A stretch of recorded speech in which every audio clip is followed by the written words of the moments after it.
I want to get to your word of the day, which I think is going to be interesting because it sounds like you think we may be coming up to what a lot of people would call a hawkish cut. So what is your word of the day? Yeah, our word of the day is broaden. So, this year, the Mag 7 has been one of the best performers this year. AI has continued to be the story. But what's happening as you look at it going forward is they're going to have high capital expenditures. Earnings growth is probably going to be slowing. So there could be some pressure when it comes to that trade. And you want to start to look at all these other areas of the markets that are really well positioned here. So think of things like your small caps, which has been talked a lot about. You want to even look at things like your foreign companies, things like your commodities, things like energies and pipelines. I think there's a lot of opportunity here. So you don't want to get out of the Mag 7. This is not a rotation, but a broadening.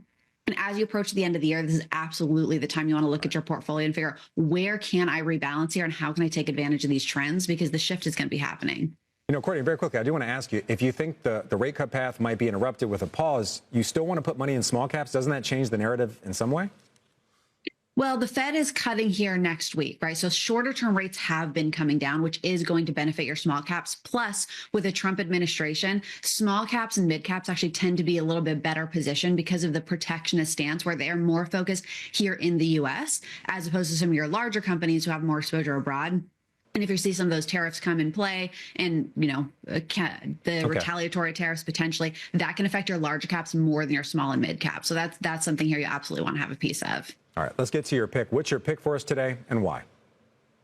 Yeah, so our pick, we have several picks here, which I touched on. But small caps we kind of already talked about. Foreign companies too are something that we're continuing to look at here. So this is something that I think China has been the focus, and it's really taken a lot of investors' minds out of abroad. But realistically, you're starting to see some stimulus there, which hopefully is going to come to fruition. But when you're looking abroad, China is not the only story here. That's only a portion of your emerging markets.